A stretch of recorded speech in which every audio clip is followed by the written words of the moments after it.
Beyond Australia's Great Barrier Reef out in the Coral Sea, there are hundreds of smaller reefs, mostly uncharted and unexplored. Cyclonic storms and the ceaseless pounding of the surf turn the coral to rubble, and sand cays like little islands form atop the reefs. Tragic accidents cause men to discover these cays when they navigate these waters carelessly or when a storm drives them aground.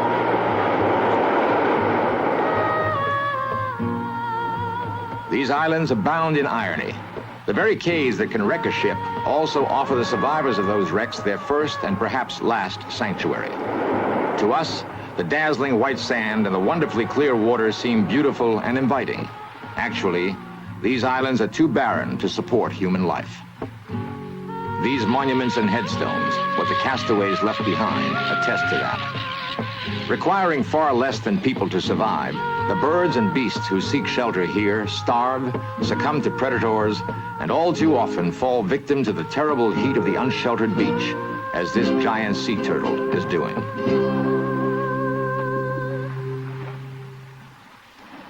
Their histories, as far as man is concerned, thus begin in tragedy.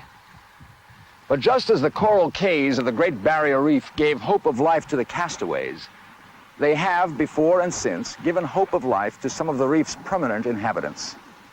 It is to them that the birds and the sea turtles of the Coral Sea come to nest.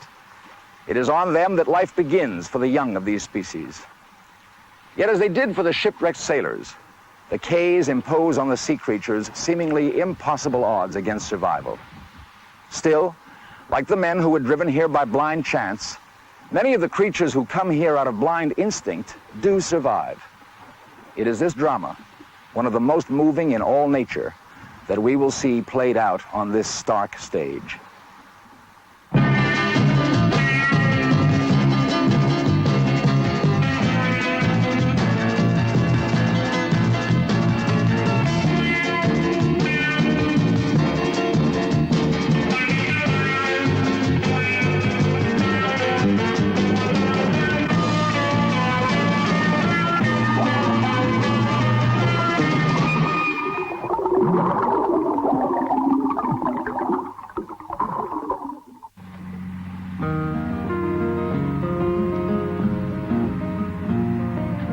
Cropp at the wheel, his wife Eva in the party, and naturalists Carl Limpus and Peter Ogilvy attending to scientific matters, the Beaver, Ben's 48-foot Grand Banks cruiser, sets forth on an expedition.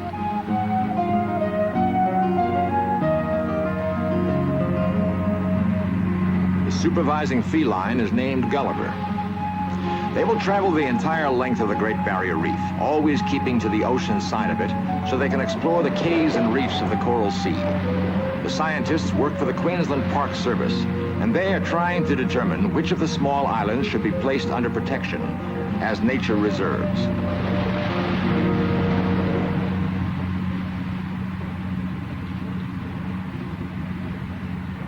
Their first landfall is Cato Island, a small speck of sand guarded by treacherous reefs. The entrance to the lagoon is narrow, no wider than the boat. One mistake, and the jagged coral could destroy Beaver's hull. At high tide, there's only 6 inches of water under the keel as Ben takes the boat in, with Eva acting as lookout.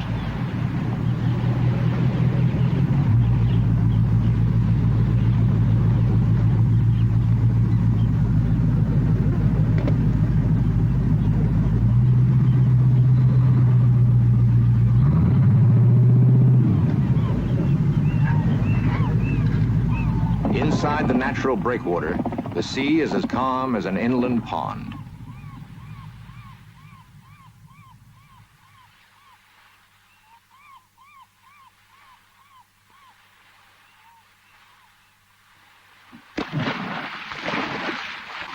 The lagoon's beauty is irresistible to the explorers, and the visibility underwater is almost unparalleled in the diver's experience.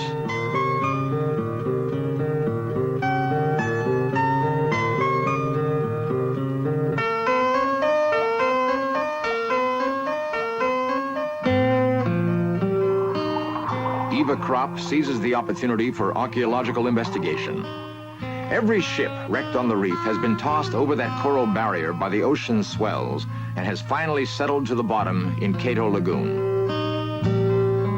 This anchor belonged to a German sailing ship, the Deckenhuten, which went aground on the reef in 1853, joining such earlier wrecks as the Annie and the Thomas King.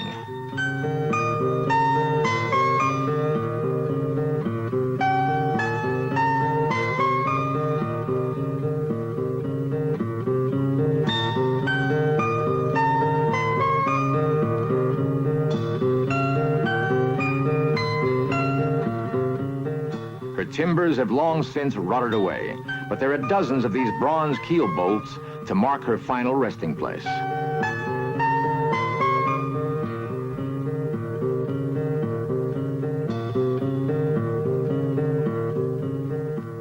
The coral sea reefs are alive with sharks. An anchor dropping, the plunge of a diver, these are enough to attract their attention. Ben is pleased with the chance to add to his library of shark footage. A fish is speared in order to bring the sharks closer to camera. It is standard procedure for him, but this time, the results exceed his expectations. A single fish is not enough to satisfy 7 sharks, and they turn savagely on the divers who have to kick for their lives.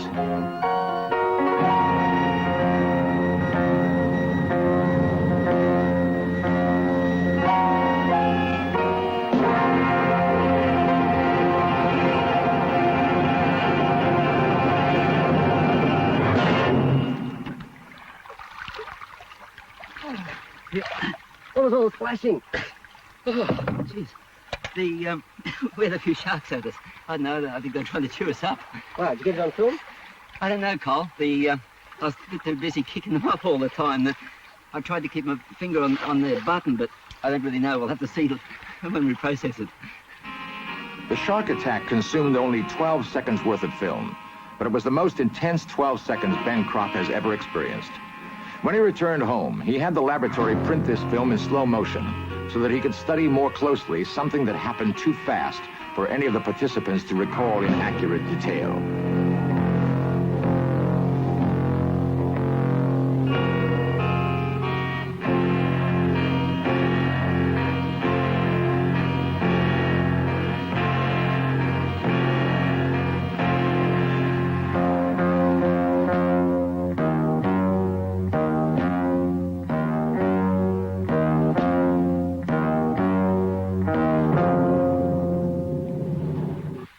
The study of sharks is something that is forced upon those who voyage in the coral jungle.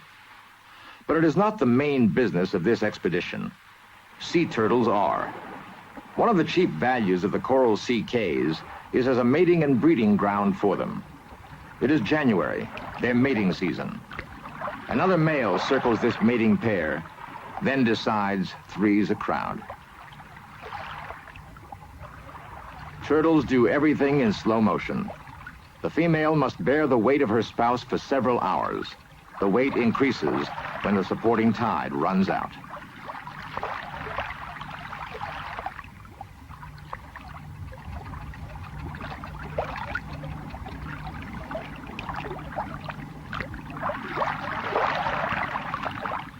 Sundown brings welcome relief from the heat of the day, well over 100 degrees in the summer months. The cool of the evening brings the cay's bird population to life.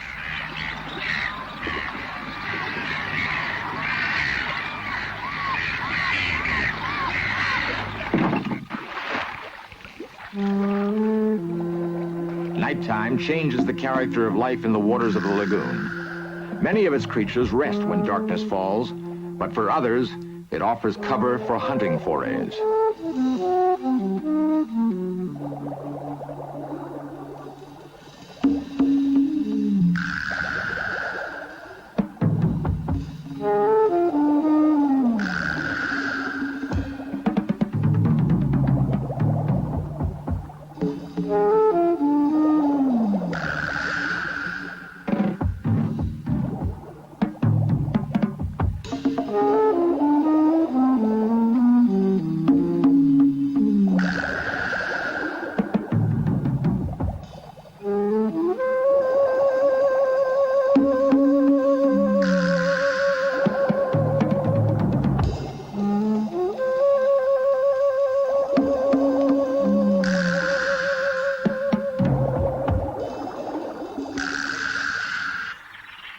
Carl Limpus is one of the world's leading experts on marine turtles.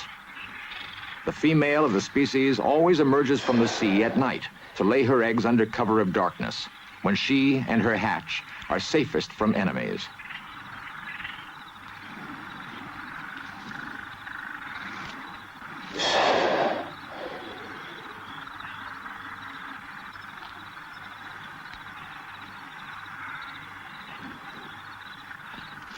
Call counts 110 eggs laid by this turtle during her long and exhausting labor.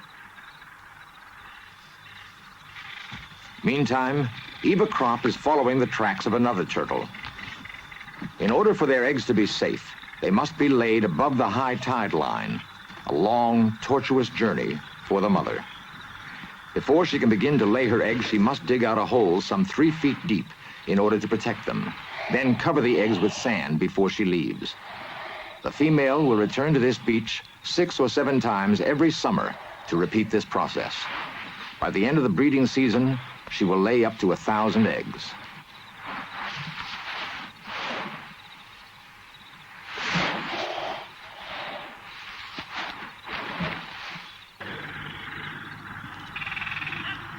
The reason for this enormous productivity is simple. Turtle hatchlings are among nature's most helpless creatures. In 10 weeks' time, they will emerge from these eggs, and no more than 25% will survive the journey down to the beach and through the shallows to the deep sea, where their true struggle for survival will begin.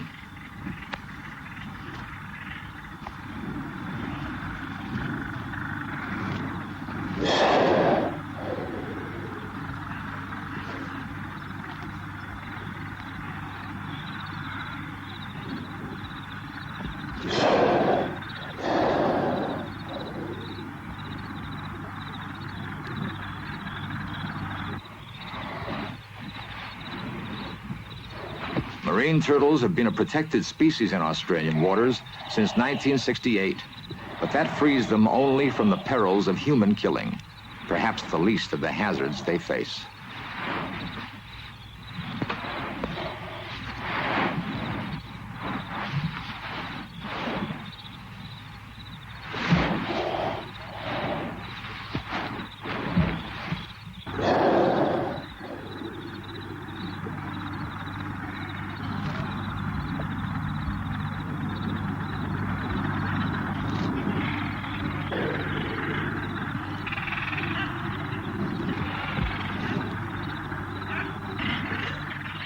After Eva leaves, the turtle, now nearly exhausted by her labors, faces the most difficult portion of her journey. She must find her way back to the sea, to which she is much better adapted, without falling prey to the many traps this terrain presents to her. If she's caught on land after the sun rises, the heat could kill her. This is one of the fortunate ones.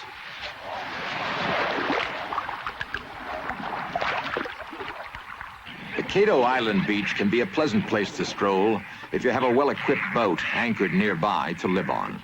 The automated weather station warns the Australian mainland when tropical storms approach. Another reason for the ecological importance of the coral cays is that they serve as nesting grounds for thousands upon thousands of birds. These are gannets. The mother's pulsating throat signals her anxiety about her chick when strangers are near.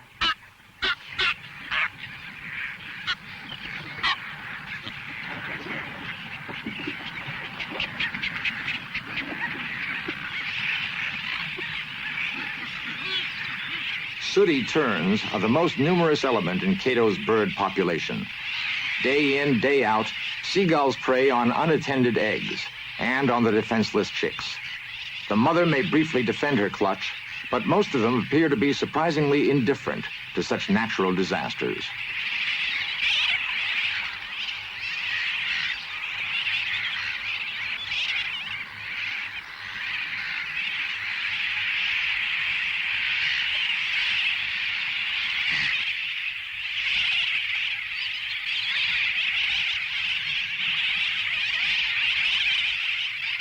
Each of these chicks has lost its mother. When one mother locates her chick, she's happy to take both wanderers under her wing.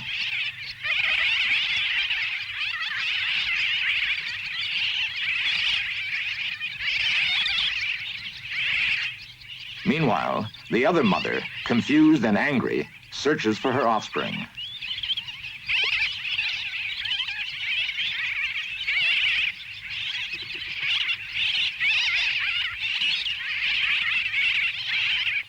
When she finds it, she vents her anxiety on the baby's rescuer.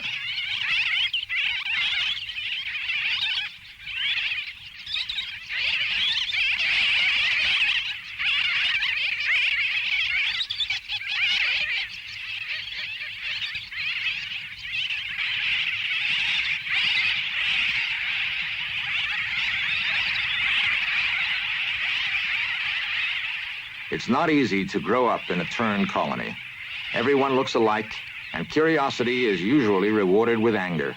The colony's indifference to the problems of the individual chick is complicated by the fact that there is usually not enough food to go around.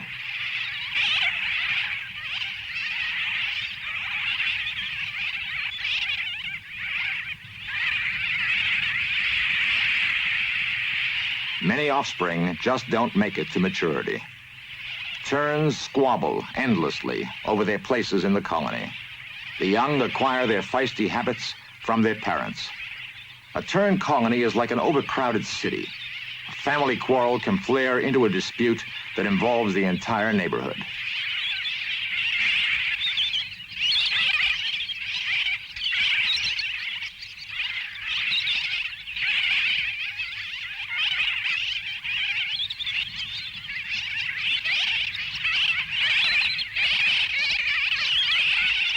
The waters in this region are rich in food for the terns, and the adult birds are constantly on the wing trying to fulfill the needs of their ever-hungry young.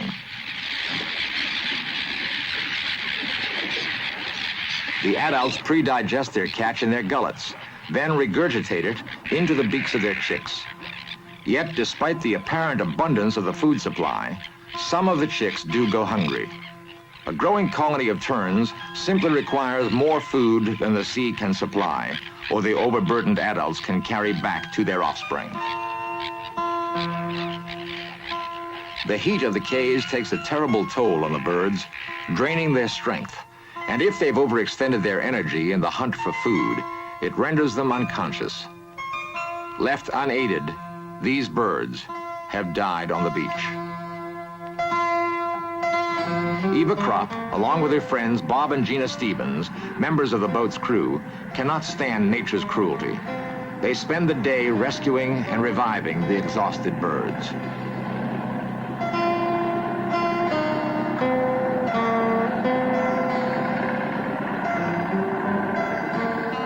If the young life of cay birds like the terns is hard, the beginning of a turtle's existence is almost unbearable to contemplate. Almost all their meager reserves of strength are used up in the struggle to hatch. Immediately, they must head for the sea, since they have no hope of surviving for more than a few hours on land. Each dip and rise in the terrain presents a potentially fatal obstacle.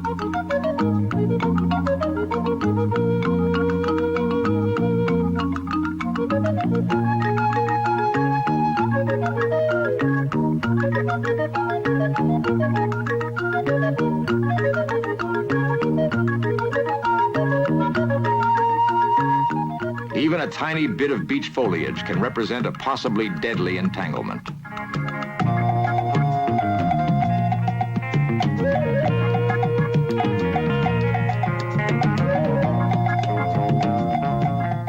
The geography of the cays is the least formidable of the hazards the hatchlings face. The gulls are always on the alert for food, and the defenseless turtles, their unformed shells offering no protection, are easy prey.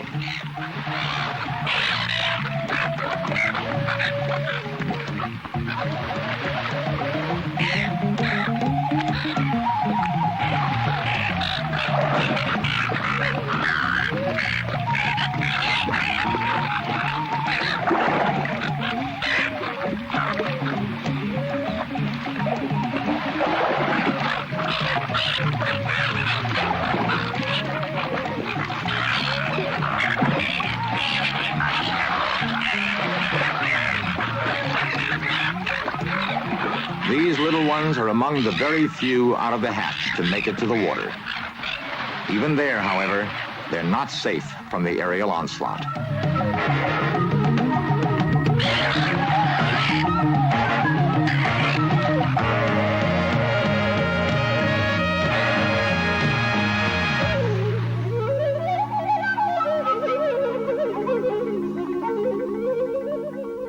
Nor is there safety in the ocean itself.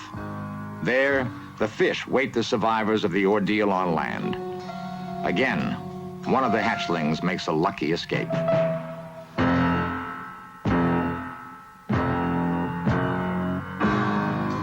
Still, by air and sea, the uneven and deadly struggle continues.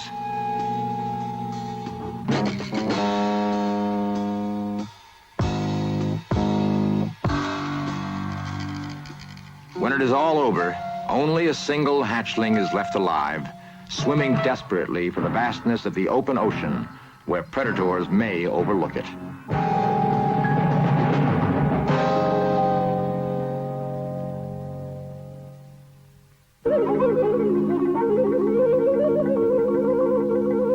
All summer long, the timeless and tragic drama of the young turtle's fight for life is reenacted on the beaches of the coral sea cays.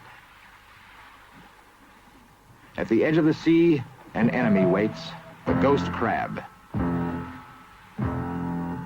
The trip down the sand dune is dangerous.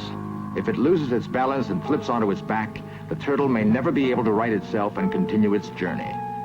The turtle survives its trek across the sand wastes, only to fall into the grip of the ghost crab.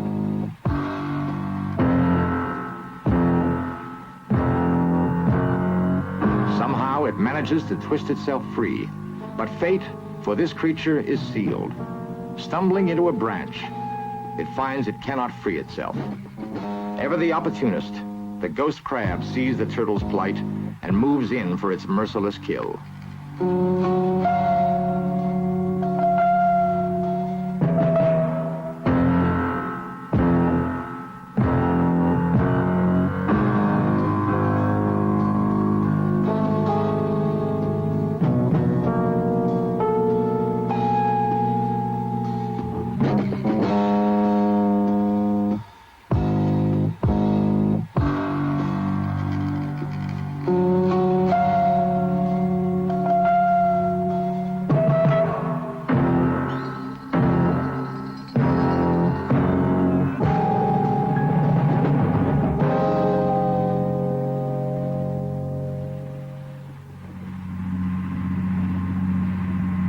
There are many more reefs and cays to explore, and accompanied by a flashing school of dolphins, Ben Cropp's expedition heads now for Wreck Reef, 60 miles to the north.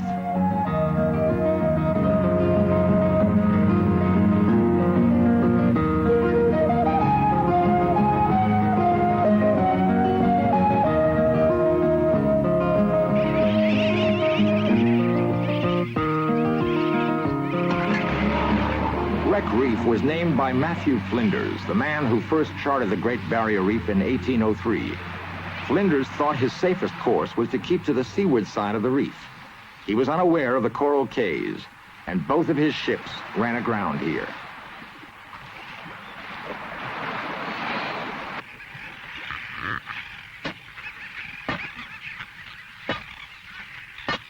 "80 survivors straggled ashore here on this spot, bringing with them 11 cannons and several hundred cannonballs, some of which Ben now salvages. The weapons were of no use against the real enemies of the castaways: hunger, thirst, and heat. These they endured for 6 weeks, while Flinders, in a remarkable feat of seamanship and endurance, rowed 600 miles back to Sydney for a rescue ship.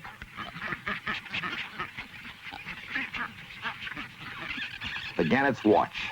This nervous play with nesting material is their only response to the intruders. While Ben Cropp and his party go about their salvaging activities, these terrestrial hermit crabs find shelter from the heat of the sun beneath a rock. They will emerge when it is cooler to feed on the dead birds they find along the shore. This one has decided to exchange the cramped shell he borrowed sometime earlier for something a little roomier and more suited to his growing needs.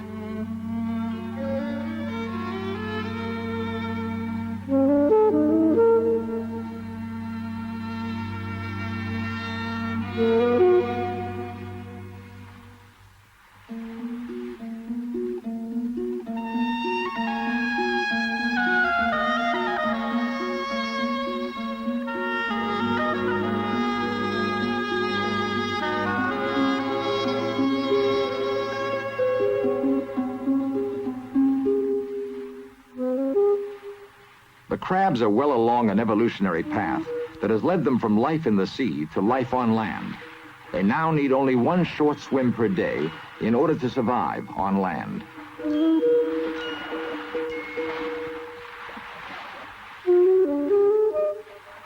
The cannonballs remain in excellent condition.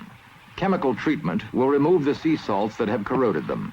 They will be donated to a historical museum.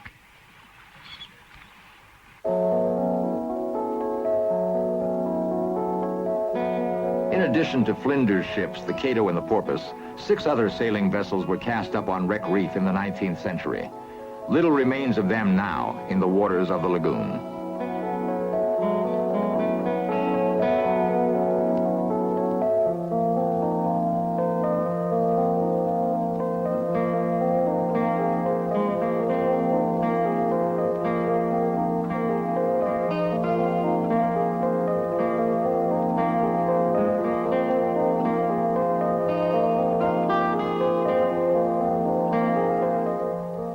Sea snake stands guard over the remains of the antique ships. Its mood, however, is more curious than defensive.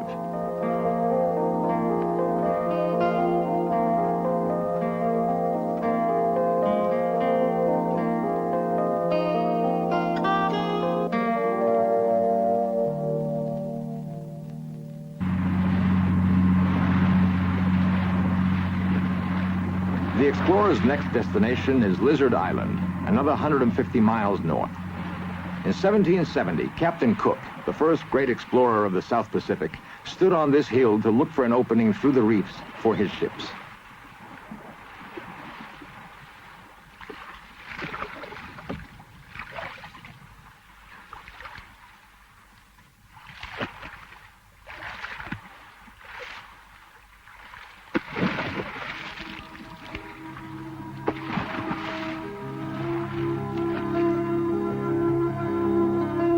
The waters of the island's lagoon teem with life. This turtle is probably on her way to one of the island's nesting grounds.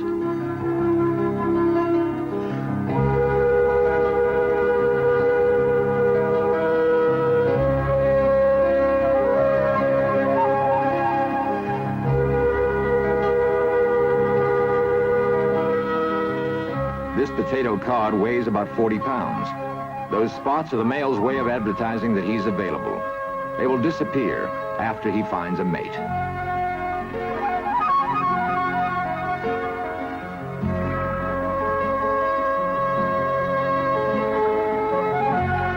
In contrast to most of the Coral Sea Islands, the terrain of Lizard Island has a lushness that compares very favorably to the richness of the seas around it.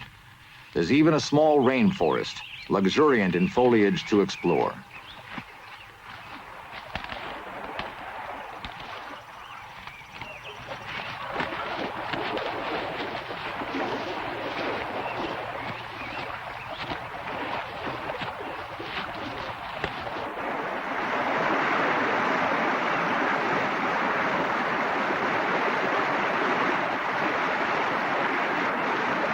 Its waterfall is irresistible.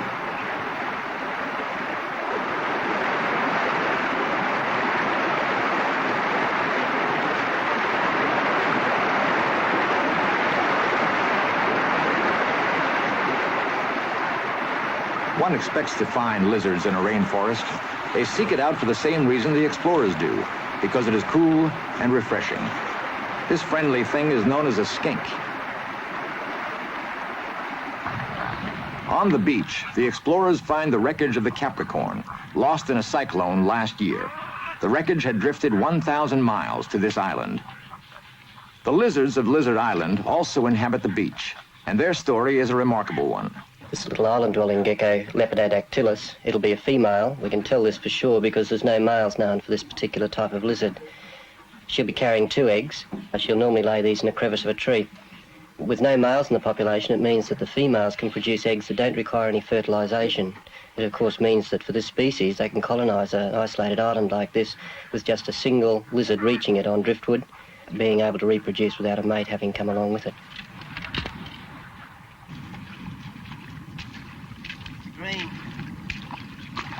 A lone turtle stranded on the beach gives Carl and Peter an opportunity to gather scientific data. there's still much to learn about turtle growth and their migratory habits.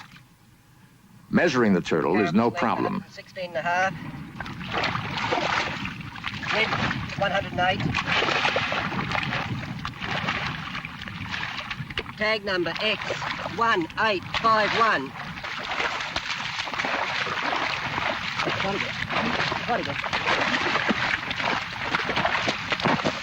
Oh, gooey. The turtle's shell has been punctured as it crawled over the coral of the reef. Scales. Weighing this character is no easy task.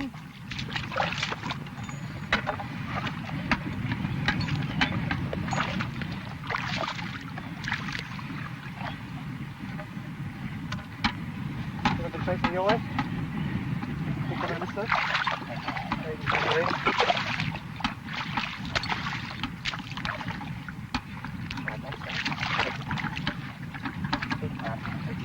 Okay, up. 175. The scientist's scale weighs in kilograms. In non-metric terms, that means 385 pounds. When this turtle is spotted again, the scientist will be able to discover how far it has traveled and how much it has grown. The new information will be compared to the data they have just noted.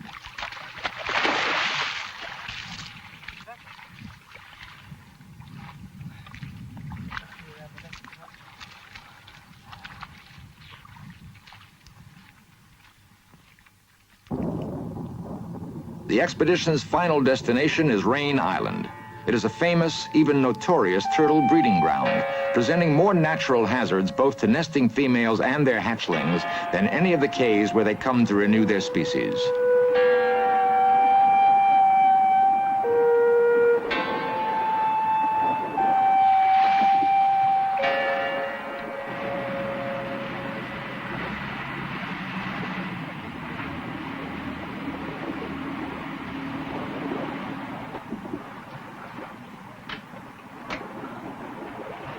The beach is covered with the tracks of turtles which came here the night before to nest. The scientists estimate that 400 of them assaulted the beach on a single evening.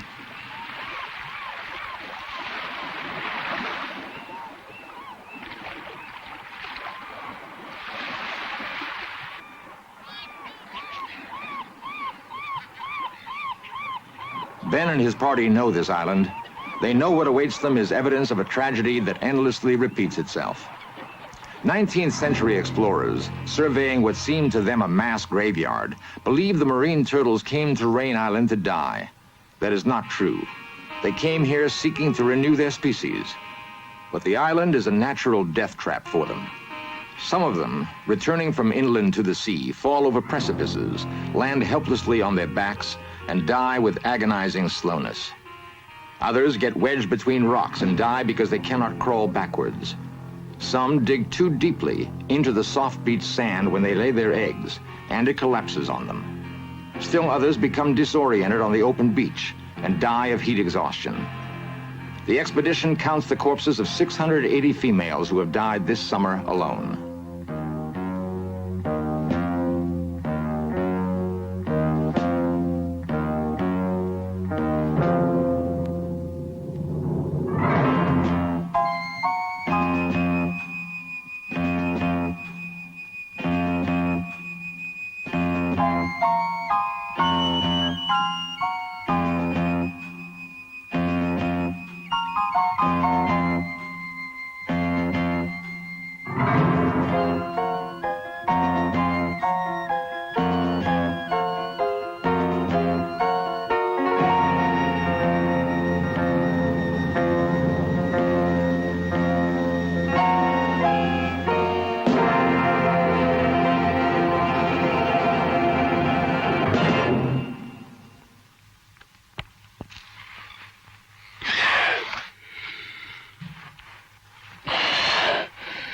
Eva Cropp comes across a turtle that has fallen on its back. It may have been lying this way for days or weeks. Unbelievably, it is still alive, and helping hands offer it salvation.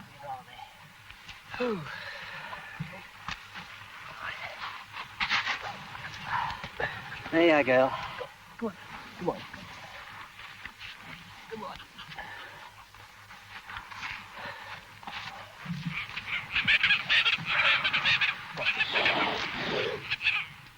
is weakened by dehydration and desperately requires water. Carl and Peter believe, however, that it is still strong enough to make its own way back to the sea.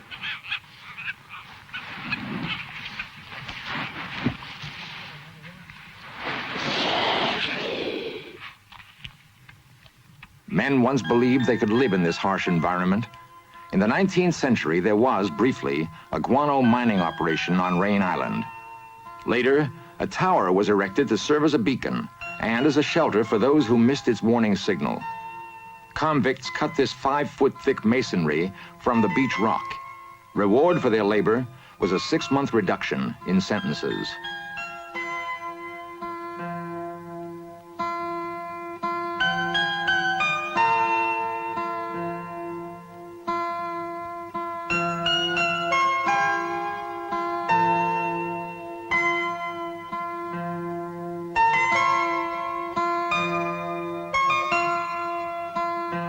According to the inscription carved in the wall, if a castaway has the strength and means to dig 7 feet to water, he has a fair chance to survive.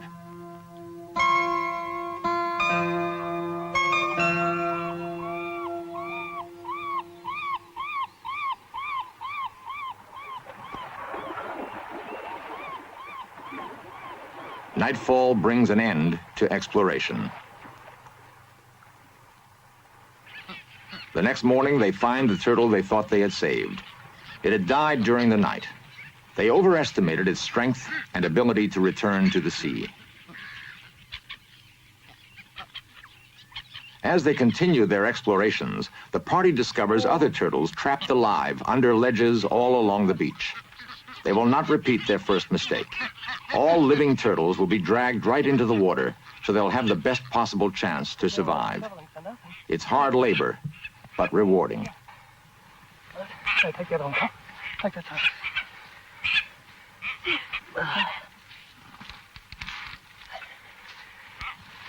More your way. More your way.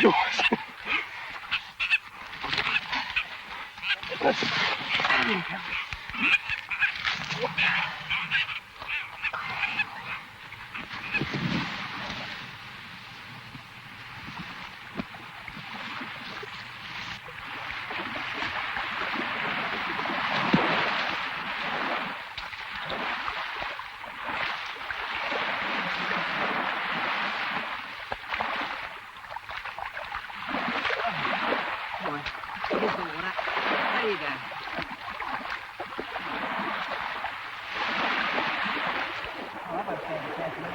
Buried under a rock fall, this turtle was first passed up for dead. It's a long haul to the beach, and the temperature is 126 degrees in the open. In all, Ben Cropp and his party returned 13 turtles to the sea during this hard day's work.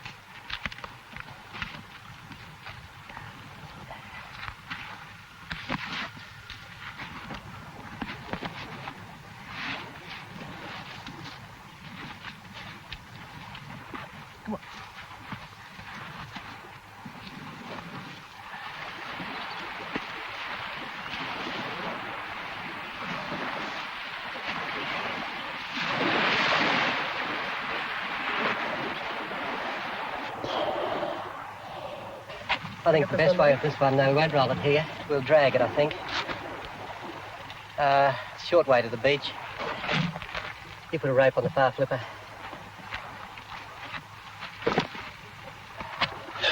Steady, girl. Oh, you've been here a long time, girlie. Oh, you don't appreciate what we're doing.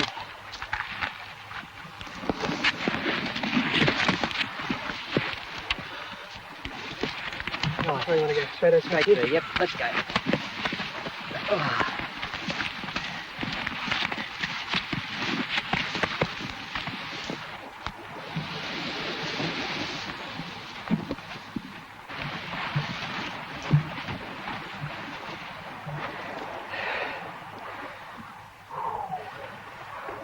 Good. Good.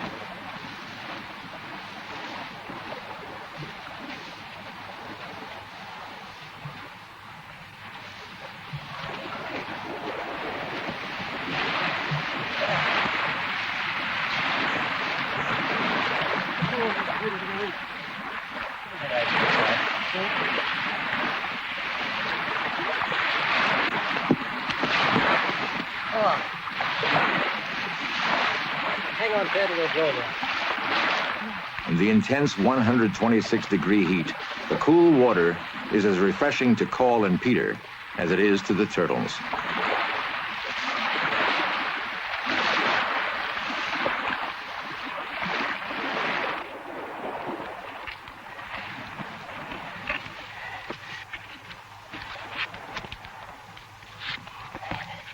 Of course, Carl and Peter tag the turtles, hoping to add everything they can to the body of scientific knowledge about them.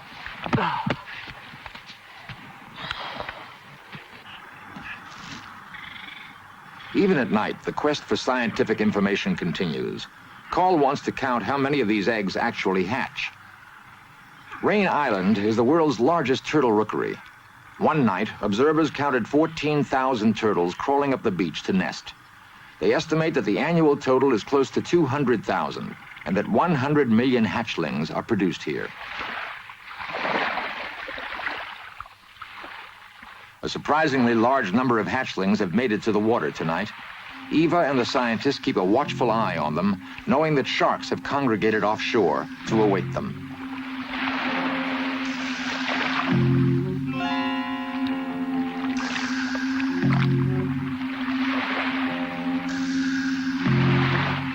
Hoping to improve the turtles' odds slightly, they've hooked one of the sharks. The creature is not yet dead. And neither is the hatchling it recently swallowed. It struggles to survive its captor's death throes and fails. In death, the enemy shark becomes a resting place for the hatchlings, a place to pause before continuing their swim for the open sea.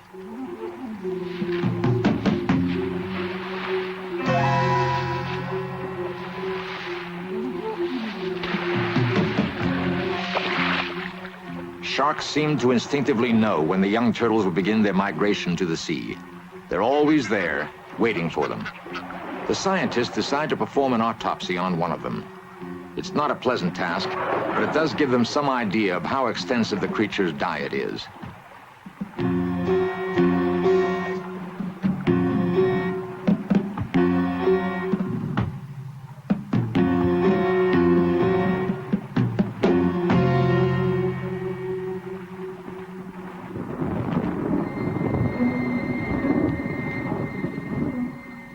Is brewing off Rain Island, and that means more trouble for the turtle hatchlings in the form of a cruel deception. Experience has taught the sharks that a storm brings the young turtles out in daylight, when they're even easier prey for the marauders.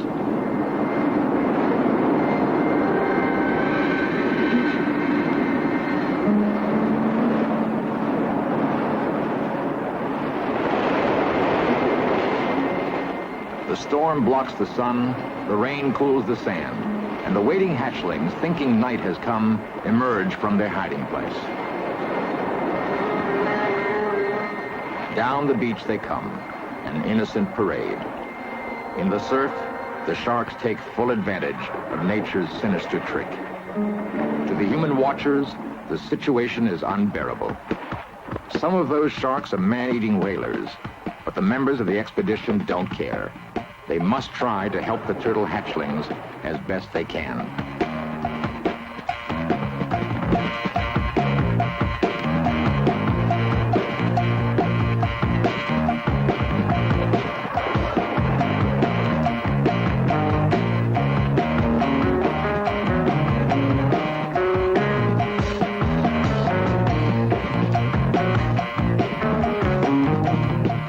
Measured against the magnitude of the destruction Rain Island visits on the turtles who try to begin life there and so often find death, the rescuers' efforts will amount to little more than a gesture.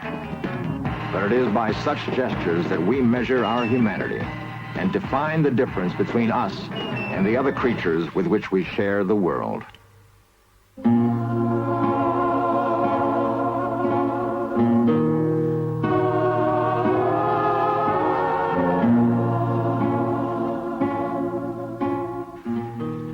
In the midst of death, life prevails. The sufferings we've witnessed are pathetic, seemingly senseless.